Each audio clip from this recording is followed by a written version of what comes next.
함께 오늘 말씀 보도록 하겠습니다. 오늘 말씀은 요한계시록 22장 1절부터 5절까지 말씀입니다. 제가 봉독해 드리도록 하겠습니다. 또 그가 수정같이 맑은 생명수의 강을 내게 보이니 하나님과 및 어린 양의 보좌로부터 나와서 길 가운데로 흐르더라. 강 좌우에 생명나무가 있어 12가지 열매를 맺되 달마다 그 열매를 맺고 그 나무 잎사귀들은 만국을 치료하기 위하여 있더라. 다시 저주가 없으며 하나님과 그 어린 양의 보좌가 그 가운데에 있으리니 그의 종들이 그를 섬기며 그의 얼굴을 볼 터이요 그의 이름도 그들의 이마에 있으리라. 다시 밤이 없겠고 등불과 햇빛이 쓸데없으니 이는 주 하나님이 그들에게 비치심이라. 그들이 세세토록 왕 노릇하리로다. 아멘. 네, 저희는 어제 또 살펴봤듯이 거룩한 성 새 예루살렘에 대해서 그거의 치수가 어떠며 성곽, 이 성벽이 어떠며 그 안에 있는 성들은 또한 어떤 보석들로 묘사가 되고 있으며 그 안에는 무엇이 가장 크게 있는지를 우리가 봤죠. 그 안에 있는 것은 사실상 그 어떤 것과도 견줄 수 없는 이 하나님의 영광, 이 존귀였습니다. 그 모든 빛 대신 하나님의 빛을 비춤 받으면서 만국, 하나님의 백성이 그리로 들어오며 나가고 함께 있는 것을 보게 되지요. 그들이 가지고 오는 것도 영광과 존귀였습니다. 이게 어제 크게 강조된 바는 시간이 없어서 못했지만 그들이 땅의 왕들이 그 안으로 들어오는데 뭘 가지고 들어오냐면요, 영광과 존귀를 가지고 들어오거든요. 그 영광과 존귀는 사실상 하나님으로부터 받은 거란 말이죠. 하나님으로부터 받은 이 영광과 존귀를 그걸 다시 갖고 들어옵니다. 이게 무엇이 연상되죠? 5장에 가보면 이 하나님께 받은 면류관을 24장로들이 하나님께 다시 한번 바치거든요. 옛날 개역 한글판에는 그 관을 다시 던져버린다 이렇게 표현을 하고 있습니다. 하나님께 면류관을 다시 바치는, 우리가 소망하는 바가 그거잖아요. 이 땅 가운데에서 하나님 앞에 우리가 성실하게 살아가게 될 때에 하나님 나라에서 얻게 되는 이 상급, 이것을 우리가 또한 소망하기도 하는데 사실 상급은 우리가 잘해서라기보다 잘한 것으로 받아주시기 때문에 주시는 거거든요. 그러니까 상급 받는 것도 사실 엄청난 이 모든 것이 은혜입니다. 우리가 잘해서 하나님 나 잘했으니까 주십시오 라고 얘기할 수 없습니다. 하나님께서 잘했다고 여겨주시기 때문에 상급을 주시는 것이기 때문에 우리가 상급 받을 때에도 그저 은혜거든요. 근데 그 받은 것을 다 하나님께 돌려드릴 수 있을 만한 이 관계인 거죠. 면류관을 하나님께 벗어드리는, 마찬가지로 어제 본 본문에서도 4절에 이렇게 되어 있습니다. 만국이 그 빛 가운데로 다니고 땅의 왕들이 자기 영광을 가지고 그리로 들어가리라. 그리고 26절, 사람들이 만국의 영광과 존귀를 가지고 그리로 들어가겠고, 영광과 존귀를 가지고 들어오는 겁니다. 그런데 온전한 영광이신 하나님 앞에 이 모든 것을 다 드릴 수 있는 거죠. 이렇게 마무리가 되면서 오늘 22장도 계속 거룩한 성 예루살렘에 대해서 우리가 어떤 복됨을 누릴 수 있는지를 계속 설명하고 있는데요. 우리가 먼저 이사야 60장 말씀을 한번 보고 제가 오늘 본문 돌아오도록 하겠습니다. 60장 1절부터 3절이 이렇게 되어 있습니다. 제가 한번 천천히 읽어드리겠습니다. 일어나라, 빛을 발하라. 이는 내 빛이 이르렀고 여호와의 영광이 내 위에 임하였음이니라. 보라, 어둠이 땅을 덮을 것이며 캄캄함이 만민을 가리려니와 오직 여호와께서 내 위에 임하실 것이며 그의 영광이 내 위에 나타나리니 나라들은 내 빛으로 왕들은 비치는 내 광명으로 나아오리라. 아멘. 되게 유사하죠. 여호와의 영광의 빛이 우리를 비추고 모든 자들이 이 하나님의 빛과 광명으로 나아오게 됩니다. 이런 모든 언어들이 다 연결되면서 요한계시록에 집대성하고 있죠. 그럼 오늘 다시 한번 22장 1절 말씀 제가 읽어드리겠습니다. 또 그가 수정같이 맑은 생명수의 강을 내게 보이니 하나님과 및 어린 양의 보좌로부터 나와서, 여기서 시작되는 그가는 우리가 이미 알다시피 이 7 대접의 7 천사 중에 하나가 이 환상을 또 보여주지 않습니까? 그 천사가 이제 계속 자꾸 이끌어가고 있는 건데요. 또 그가 수정같이 맑은 생명수의 강을 내게 보이니, 여전히 어떠한 것을 보이게 됩니다. 근데 뭘 보이냐면 이 생명수의 강을 보이게 됩니다. 이 생명수의 강을 묘사하는 것은 수정같이 맑다 이렇게 표현하고 있죠. 이 수정이라는 것은 계속적으로 등장하고 있습니다. 이 수정같이 맑은 이제 순결함을 얘기도 하겠죠. 거룩함을 얘기하기도 하겠고요. 이 수정 같다라는 게 계속 빛되다라는 것과 빛나다라는 것과도 연관되었기 때문에 이 수정을 빛나는 것 또한 이 맑은이란 단어는 앞서서 등장하지 않았었지만 이번에는 등장을 하거든요. 정말 맑은, 순결한, 거룩한 수로 이렇게 보이는 생명수의 강을 내게 보인답니다. 이 생명수의 강이라는 표현도 되게 의미가 있는 표현인데요. 이 앞서서 요한계시록에서는 생명수의 샘물 이런 표현을 쓰거든요. 생명수의 샘물이 좀 더 확대된 거죠. 생명수의 강입니다. 이 목자 되신 어린 양인 예수 그리스도께서 우리를 생명수 샘물로 인도하시리니 이런 표현을 쓰는데 이제 그 샘물에 아예 그 근원으로 우리에게 계속 흐르는 강으로 이거 조금씩 확대가 됐죠. 이런 생명수의 강을 내게 보이는데 도대체 생명수의 강이 무엇인가? 여러 가지로 좀 헤아려 보면 요한 복음에서는 이 생명수의 강이 생명력 있는 이 풍성한 삶을 얘기도 하거니와 성령을 얘기하기도 한단 말이죠. 그 모든 걸 우리는 좀 생각을 해볼 수 있겠죠. 이게 영생이라는 것으로 의미를 가지면서도 영생의 풍성한 삶이라는 것에 대한 의미를 가지면서도 그것은 성령으로부터 오는 것이기 때문에 성령, 영생, 풍성한 삶, 이 우리가 생명력 있게 하는 삶, 이 모든 것을 다 생각할 수 있겠습니다.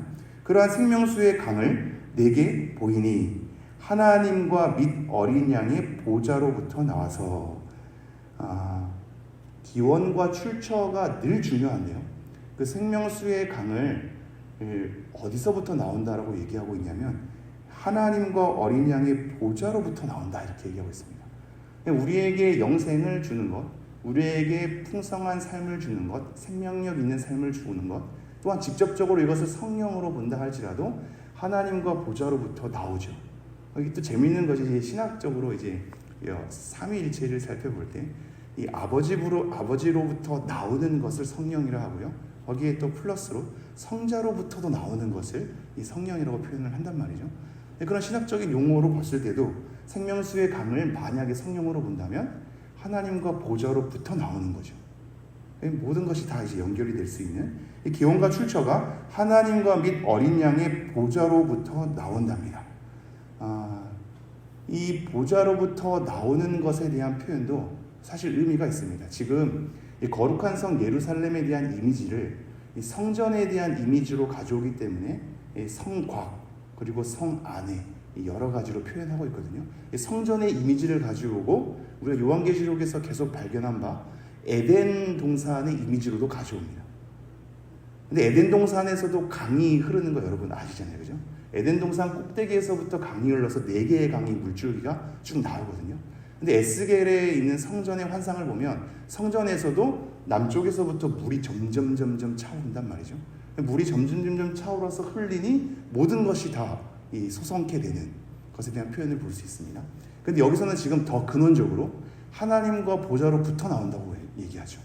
에덴 동산에서는 동산 꼭대기에서, 성전에서는 그 성전으로부터 남쪽으로부터 물이 차오른다면 지금 여기서는 하나님과 보좌로부터 이렇게 얘기하는 겁니다. 여러 이미지가 좀 더 근원적으로 그리고 강으로 좀 더 확대되면서 우리에게 얘기를 하고 있습니다. 그러면서 2절 길 가운데로 흐르더라. 강 좌우에 생명나무가 있어 12가지 열매를 맺되 달마다 그 열매를 맺고 그 나무 잎사귀들은 만국을 치료하기 위하여더라. 이 길은 앞서 어제 살펴봤듯이 이 정금으로 된 길입니다. 정금으로 이 순결 그 자체, 불순물이 들어가 있지 않은 그 길 가운데로 생명수의 강이 흐른답니다. 그러면서 그 강 좌우에는 생명나무가 있답니다. 이 강 좌우에 생명나무가 있는 겁니다. 이게 에덴 동산의 이미지를 다시 한번 끌어와 볼까요? 에덴 동산의 가운데 뭐가 있죠? 생명나무와 선악을 알게 하는 나무가 있죠. 에덴 동산 가운데에 생명나무와 선악을 알게 하는 나무가 있었단 말입니다. 근데 이제 더 이상 선악을 알게 하는 나무는 없죠. 그 가운데 뭐가 있냐면 광 좌우에 생명나무만 있습니다. 광 좌우에 생명나무가 있어 12가지 열매를 맺대. 이 10이라는 숫자를 계속해서 언급하면서 이것에 대한 풍성함, 완전함, 전체에 대한 의미를 계속 가져온단 말이죠. 12가지 열매를 맺되 달마다, 매달마다 그 열매를 맺고 그 나무 잎사귀들은 망국을 치료하기 위하여 있더라. 이게 그 굉장히 유사하게 쓰여져 있는 것이 에스겔 47장 12절입니다. 한번 잠깐 보겠습니다. 47장 12절에 이렇게 되어 있습니다. 제가 봉독해 드리겠습니다. 강 좌우 가에는 각종 먹을 과실나무가 자라서 그 잎이 시들지 아니하며 열매가 끊이지 아니하고 달마다 새 열매를 맺으리니 그 물이 성소를 통하여 나옴이라. 그 열매는 먹을 만하고 그 잎사귀는 약재료가 되리라. 굉장히 유사하죠. 매달마다 열매를 맺는 것. 근데 요한계시록 본문에서는 오늘 12열매를 맺는다 이렇게 표현을 하고 있단 말이죠. 이 에스겔서를 제가 굳이 가지고 온 거는 이 9절에는 이렇게 되어 있기 때문입니다. 47장 9절에는 이 강물이 이르는 곳마다 번성하는 모든 생물이 살고 또 고기가 심히 많으리니 이 물이 흘러 들어가므로 바닷물이 되살아나겠고 이 강이 흐르는 각처의 모든 것이 살 것이며, 이 강이 흐르는 모든 것에 더 이상 죽음은 없습니다. 살아나는 것밖에 없습니다. 모든 것이 풍성하게 살아난단 말이죠. 그럼 다시 한번 오늘 본문으로 돌아오면 지금 이 에스겔서와 유사하게 얘기하나 더 풍성해지죠. 이 12가지 열매를 맺는 겁니다. 그리고 그 치료는 요한계시록에서는 만국을 치료하기 위하여 있더라 이렇게 얘기하고 있습니다. 물론 이 치료는 우리가 거룩한 성 새 예루살렘에 함께 있을 때 아픔이 있기 때문에 치료한다는 의미는 아닙니다. 왜냐하면 우리가 이미 엊그저께 살펴봤듯이 그 하나님의 나라엔 사망이 없거든요. 애통하는 것이나 곡하는 것이나 아픈 것이 없습니다. 그 모든 죄로부터 나오는 연약함과 넘어짐과 쓰러짐 자체가 없단 말이죠. 선악을 알게 하는 나무에 대한 그런 악을 선택할 수 있는 가능성도 없단 말입니다. 이 모든 것이 없기 때문에 아파서 치료하는 것이 아니라 강건한 상태가 영원토록 있게 된다는 의미에서의 치료인 거죠. 이 만국을 그렇게 영원토록 강건하게 더 이상 죄로 넘어질 일도 없고 그것 때문에 아파하고 곡하고 힘들어하고 하는 모든 것이 없는 상태에 대한 계속적인 영생, 그것을 놓고 만국을 치료하기 위하여 있더라 이렇게 얘기합니다. 3절입니다. 다시 저주가 없으며 하나님과 그 어린 양의 보좌가 그 가운데에 있으니 그의 종들이 그를 섬기며. 이 뭐가 없다고요? 저주가 없답니다. 이 저주라는 단어가 독특한데요. 이 성경에서 유일하게 여기만 쓰여 있는 단어입니다. 물론 저주로 번역될 수 있는 여러 가지 단어가 있지만 유일하게 딱 한 단어로 이제 우리에게 얘기하고 있는데 이런 저주가 없답니다. 물론 유사하게 우리가 여러 이미지를 갖고 온다면 이 죄와 사망으로부터 갇혀진, 족쇄가 채워진, 떨궈낼 수 없는, 신자임에도 불구하고 떨궈낼 수 없는 죄에 대한 유혹이, 죄가 기회를 타서 계명으로 말미암아 나를 속이고 나를 스스로 사망으로 올가맬 것 같은 그 족쇄 가운데에서 우리는 늘 허덕이고 있는데 더 이상 그렇게 될 이가 없는, 이 저주가 없다라고 선언을 아예 하거든요. 그 땅엔 저주가 없다, 사망이 없다, 애통하는 것이나 곡하는 것이나 아픈 것이 없다는 것을 다시 한번 선언합니다. 저주가 없을 것이다. 다시 저주가 없으며 하나님과 그 어린 양의 보좌가 그 가운데에 있으니, 가운데에는 계속해서 그 중심이 무엇으로 이루어지는지를 우리 계속 얘기하죠. 생명수의 강이 길 가운데 있고 그것이 하나님과 보좌로부터 나온 것이라고 얘기하고 있으면서 계속해서 그 가운데에는 뭐가 있냐면 하나님과 어린 양, 이 보좌가 그 가운데에 있답니다. 그 가운데에 보고 싶어 했던 것은 어제 성전이었단 말이죠. 근데 성전은 사실 없는 거죠. 하나님과 어린 양 자체가 성전이 되었기 때문이다라고 얘기하고 있습니다. 이게 진짜 엄청난 은혜요, 엄청난 신비이거든요. 근데 그 가운데 계속 뭐가 있냐면 하나님과 어린 양의 보좌가 있다. 이것이 그냥 우리의 중심 가운데서도 뭐가 있어야 하는지, 교회의 중심 가운데서도 뭐가 있어야 하는지, 거룩의 생활 가운데서도 뭐가 있어야 하는지, 우리가 함께 모였을 때에도 그 가운데는 뭐가 있어야 하는지를 계속해서 마음을 집중하게 하죠. 하나님과 어린 양의 보좌, 그것이 가운데 있는 겁니다. 그러면서 뭐라고 얘기하냐면 그의 종들이 그를 섬기며 이렇게 얘기하고 있죠.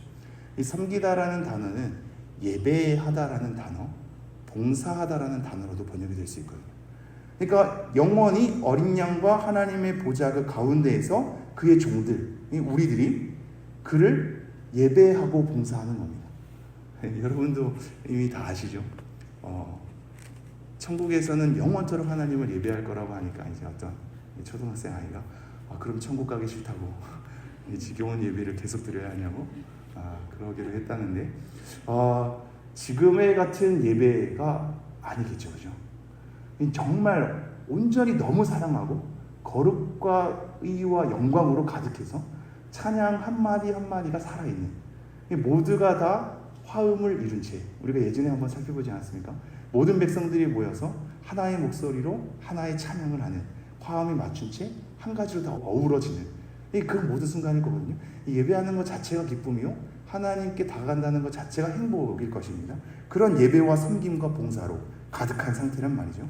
그러면서 4절 이렇게 얘기합니다. 그의 얼굴을 볼 터이요 그의 이름도 그들의 이마에 있으리라. 하나님의 얼굴을 본답니다. 이것도 사실 굉장히 의미가 있죠. 지금 점차 확대가 되면서 완성으로 이루어져 가고 있거든요. 하나님을 제대로 볼 수 있는 관계, 그 음성을 세밀하게 들을 수 있는 관계도 여전히 에덴 동산 안에서부터 출발했습니다. 그러나 죄로 인하여서 그 관계가 끊어지고 하나님 앞에 숨는 관계가 되었죠. 그러면서 얼굴을 나타내 보이려고 하는 하나님의 선하심 가운데 이 모세를 통하여서 이 백성들이 하나님의 얼굴 보면 다 죽을 것 같으니 모세가 대신해서 대리자로 있단 말이죠.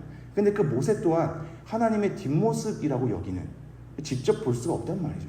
뒷모습만 볼 뿐에 대한 것으로 묘사를 하고 있단 말입니다.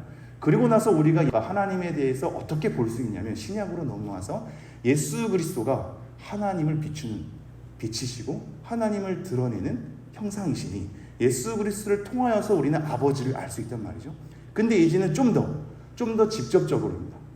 예전에는 모세를 통하여서, 이번에는 예수님을 통하여서, 이번에는 아예 직접적으로 얼굴을 본다고 얘기하고 있습니다. 이것이 우리 신앙의 사실 정수여야 되거든요. 예배하는 이유가 우리가 삼위 하나님을 위해서 아닙니까? 그 삼위 하나님을 위하는 건데, 이 위한다는 표현 속에서도 뭔가 심리적 거리감이 있는 것 같지만 얼굴을 보는 관계거든요. 아예 그 앞에서 하나님을 찬양하는. 그래서 고린도전서 13장 12절에도 우리가 계속 얘기하고 있죠. 우리가 지금은 거울을 보는 것 같이 희미하나, 그때는 청동 거울이었기 때문에 희미하게 보일 수밖에 없죠. 거울을 보는 것 같이 희미하나 그날에는 얼굴과 얼굴을 대하여 볼 것이요. 우리가 지금은 부분적으로 하나 그날에는 하나님께서, 주께서 우리를 온전하게 아신 것처럼 우리가 온전히 알리라, 이렇게 얘기하고 있습니다. 온전히 아는 상태, 온전히 얼굴을 마주 대하는 상태, 그런 상태의 교제 가운데 있을 것이요 그의 이름도 그들의 이마에 있으리라. 이거 14장에서 우리가 살펴봤던 내용이거든요. 하나님의 속한, 하나님의 백성으로서의 표식으로 우리 이마에 이름이 주어진다고 하는데, 우리는 소속감으로서만 이것을 읽는데 이것은 보다 더 영광스러운 일입니다. 우리가 서로의 지금 얼굴을 볼 때 사실상 우리 서로가 또 실족할 일들이 더 많겠죠. 근데 우리는 하나님의 영광을 드러내야 되는 사람들 아닙니까? 근데 이게 이름이 있다는 것은 그를 볼 때 하나님이 드러나는, 우리 서로를 볼 때 하나님이 드러나는 이 관계가 되는 거거든요. 그의 이름도 그들의 이마에 있습니다. 5절 다시 밤이 없겠고 등불과 햇빛이 쓸데없으니 이는 주 하나님이 그들에게 빛이시니라. 그들이 세세토록 왕노릇하리로다. 다시 밤이 없답니다. 이거 어제도 살펴본 거죠. 등불과 햇빛이, 어제는 어린 양이 등불이라는 표현을 썼는데 등불과 햇빛이 쓸데없으니, 더 이상 그런 등불과 햇빛은 쓸데없고 오직 예수 그리스도가 비추시는 빛. 그래서 이는 주 하나님이 그들에게 빛이시니라. 그들이 세세토록 왕노릇하리로다. 하나님의 얼굴을 보며 그의 비추심에 비추어서 세세토록 왕노릇하는 관계, 정말로 하나님만 보며 그 가운데 하나님과 어린 양의 보좌가 있고 그 속에서 흘러나오는 생명수 강을 흠뻑 우리가 마시면서 영원토록 사는 관계, 그 관계 가운데 우리가 놓여질 것이라고 약속을 하고 있습니다. 마지막으로 민수기 6장을 하고 좀 마치도록 하죠. 이것과 관련된 말씀이 민수기 6장에 아론이 그의 아들들에게, 우리가 이거 연초에도 각 신방하면서 살펴봤던 말씀이죠. 이 말씀 읽고 제가 마치겠습니다. 한번 잘 들어주시죠. 민수기 6장 24절부터 26절. 여호와는 내게 복을 주시고 너를 지키시기를 원하며 여호와는 그의 얼굴을 내게 비추사 은혜 베푸시기를 원하며 여호와는 그 얼굴을 내게로 향하여 드사 평강 주시기를 원하노라 할지니라 하라. 아멘. 하나님의 얼굴이 여러분을 비추셔서 평강 가운데 의와 영광이 가득한 가운데 여러분의 삶이 인도되기를 간절히 소망합니다. 함께 기도하겠습니다.